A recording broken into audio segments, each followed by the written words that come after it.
আমাকে ছেড়ে দাও, আমাকে ছেড়ে দাও, বড্ড বেশি লাগছে, ব্যথা লাগছে, আমাকে ছেড়ে দাও, আমাকে ছেড়ে দাও, ক্ষমা করে দাও, ক্ষমা করে দাও।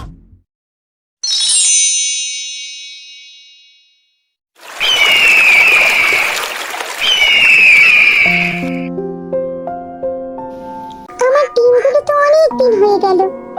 এবার ডিম ফুটে আমার ছোট ছোট ছানারা বেরিয়ে আসবে।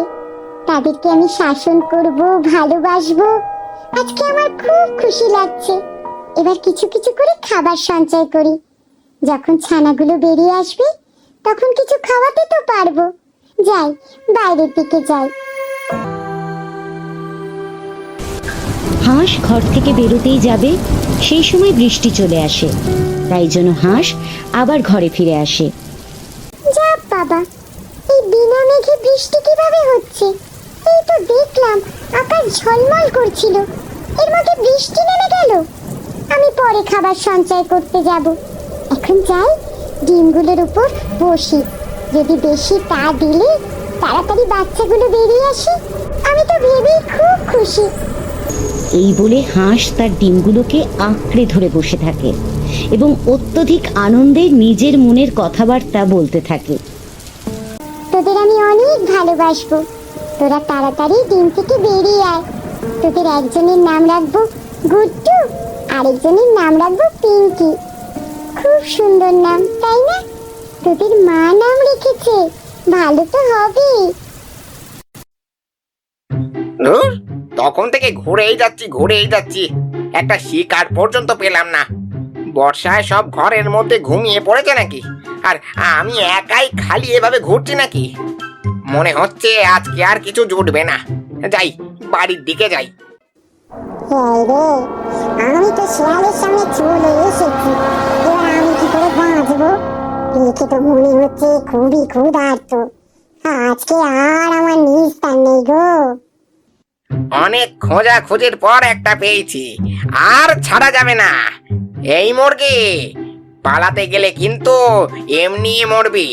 চুপচাপ আমার কাছে চলে আয়। শিয়াল, তুমি আমাকে মেরো না। আমি তোমাকে খাওয়ার জায়গার সন্ধান দেব। তুমি সেখানে গেলে তোমার পেট ভরে যাবে। আমি তোকে বিশ্বাস করব কি করে, তুই যদি পালিয়ে যাস? পালিয়ে আর যাবো কোথায়? তুমি তো এত বুদ্ধিমান। তুমি তো ঠিক আমায় খুঁজে বের করবে গো। তখন আমি কি করব? আমি পালিয়ে যাব না গো। তাহলে বল, কোথায় খাবার পাবো? নদীর পাড়ে হাঁসের বাসা, ওইখানে হাঁস ডিম পেড়েছে। মোটামুটি 2টো ডিম আছে, বুঝলে? তোমার পেট ভরে যাবে। তুমি ওখানে যাও, আর দয়া করে আমাকে মেরো না। আমি তো তোমায় খাবারের সন্ধান দিলাম, বলো। বাহ, হাঁসের ডিম! তাহলে তো বেশ ভালোই হলো। ঠিক আছে, আমি যাচ্ছি। পরে যখন খাবারের অভাব হবে তখন তোকে মেরে খাবো। এখন পালা এখান থেকে, আর একদম দাঁড়িয়ে থাকবি না। অনেক কষ্টে নিজের প্রাণ বাঁচিয়েছি বাবা, আর এখানে দাঁড়িয়ে থাকা যাবে না। যাই, বাসায় চলে যাই। বাসায় ছানাগুলো একা বসে আছে, ওদের আবার কোনো বিপদ না হলে হয়। কি হলো গো মা, তুমি এরকম ছুটে বাড়িতে ঢুকলে কেন? কোনো বিপদ হয়েছে নাকি? আমি তো ভয় পেয়ে গেছিলাম, হঠাৎ এইভাবে তুমি ঢুকে পড়লে। তোরা একটু চুপ করবি কি? এদিকে আমার প্রাণটা বেরিয়ে যাচ্ছে, আর এরা ফরফর ফরফর করে কথা বলেই যাচ্ছে। তোদের মা বেঁচে ফিরেছে রে, এটাই অনেক। শেয়ালের খপ্পরে পড়েছিলাম, বুঝলি? সে কি করে যে নিজেকে বাঁচিয়ে এনেছি সেটা আমি জানি। সে কি গো, শিয়াল আবার তোমার পেছনে আসেনি তো? তাহলে তো এখানেও পৌঁছে যাবে, আর আমরা সবাই মরবো। মা, এখানে থাকাটা না নিরাপদ নয়। চলো আমরা এখান থেকে অন্য কোথাও চলে যাই।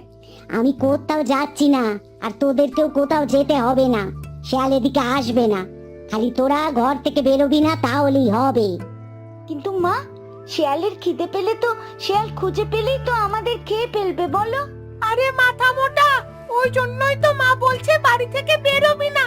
বাড়ি থেকে বেরোলেই তো কারণ না কারোর চোখে পড়বো, তখনই বিপদ।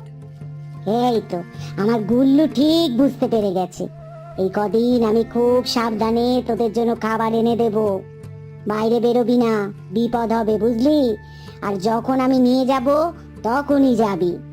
কিন্তু তুমি শিয়ালের হাত থেকে বাঁচলে কিভাবে? আমাদেরকে শিখিয়ে দাও মা, তাহলে তো আমরাও বেঁচে ফিরতে পারবো।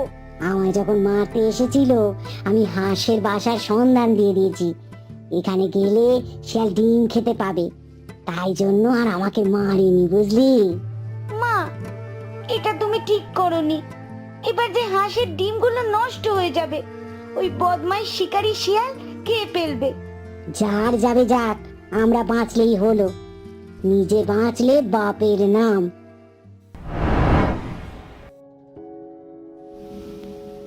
এই তো বৃষ্টি থেমে গেছে, এবার যাই দেখি, খাবার সঞ্চয় করে রাখতে হবে তো।